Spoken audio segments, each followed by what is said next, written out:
അസ്സലാമു അലൈക്കും വറഹ്മത്തുള്ളാഹി. ബിസ്മില്ലാഹി അൽഹംദുലില്ലാഹി വസ്സലാത്തു വസ്സലാമു അലാ റസൂലില്ലാഹി വഅലാ ആലിഹി വസഹ്ബിഹി അജ്മഈൻ.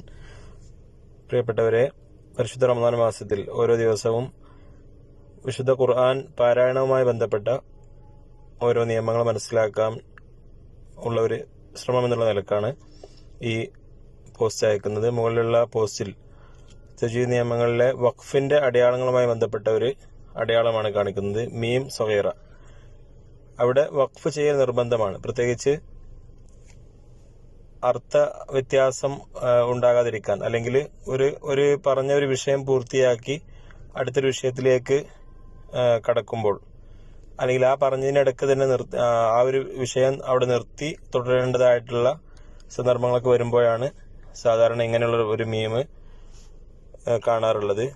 ഉദാഹരണമായി, فلا يحزنك قولهم إنا نعلم ما يسرون وما يعلنون. ഈ ആയത്താണ് മുകളിൽ കാണുന്നത്, സൂറത്ത് യാസീനിലെ 76-ാമത്തെ വചനം. അവിടെ അവരുടെ വാക്ക് നിന്നെ വിഷമിപ്പിക്കേണ്ടതില്ല. അവിടെ പറഞ്ഞിട്ട് പിന്നെ നാം അവര് പരസ്യമാക്കുന്ന രഹസ്യമാക്കുന്ന എല്ലാം അറിയുന്നു എന്നുള്ളൊരു ആശയമാണ് അവിടെ വരുന്നത്. അപ്പോൾ അവിടെ അവരുടെ വാക്ക് നിന്നെ വിഷമിപ്പിക്കേണ്ടതില്ല എന്ന് പറഞ്ഞെടുത്ത് നിർത്തുകയാണ് വേണ്ടത്. ഏതായിരുന്നാലും ഇങ്ങനെ നിരവധി സ്ഥലങ്ങൾ വിശുദ്ധ ഖുർആനിൽ ഇത് കാണാൻ സാധിക്കും.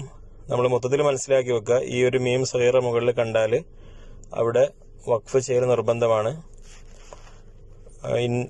ഇന്നമാ യസ്തജീബുൽ ലദീന യസ്മഊൻ വൽ മൗതാ യബ്അസുഹുമുല്ലാഹ് തുടങ്ങുന്ന ആയത്തൊക്കെ ഉദാഹരണം. അവിടെയൊക്കെ ഇതിന്റെ നിർത്തേണ്ടതിന്റെ ആവശ്യം നമുക്ക് കൂടുതൽ മനസ്സിലാകും.